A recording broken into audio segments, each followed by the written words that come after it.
Masaganang buhay, nandito po ngayon sa Talisay, Batangas. Dito po sa A&J Plant and Nursery na pag-aari po ni Jo Marie Almendras. Dito po kayo sa kanyang tanim na mangustin.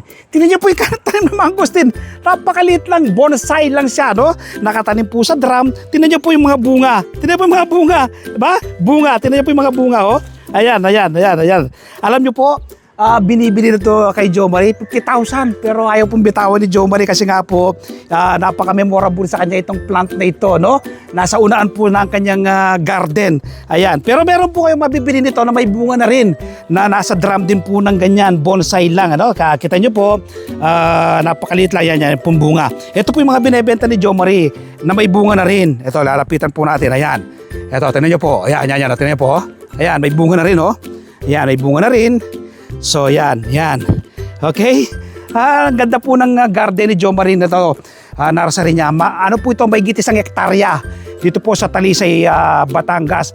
Ang Talisay, Batangas, hindi po nakakaalam, ito po pala yung plant nursery capital ng Pilipinas.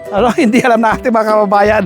Akala natin ay sa ibang lugar. Dito pala po sa Talisay, Batangas dahil mabadali pong magpatubo, malamig ang klima, at siyempre tingnan niyo po yung background natin, bundok po yan ng yung Tagaytay. Yan po yung bundok ng Tagaytay. So, kaya po magagandang tumubo yung mga tanim na halaman dito po sa A&J Plant and Nursery.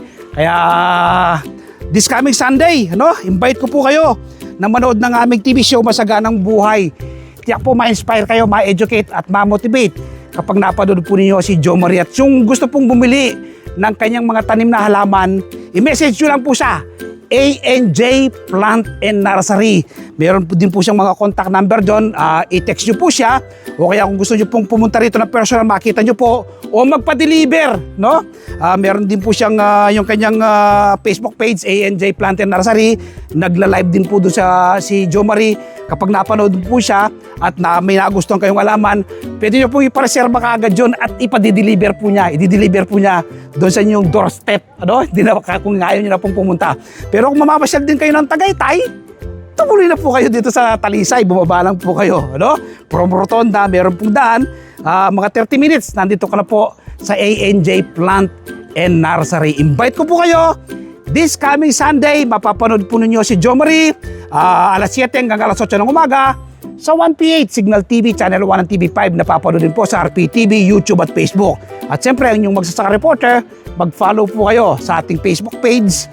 Ang Magsasaka Reporter, ang aking profile, may license sa YouTube naman, ang Magsasaka Reporter. At siyempre, Masaganang Buhay every Sunday. Kapag Martes naman, ay umaga pa yun ang kopya ng Filipino Star ngayon. Happy farming po, bye-bye, God bless!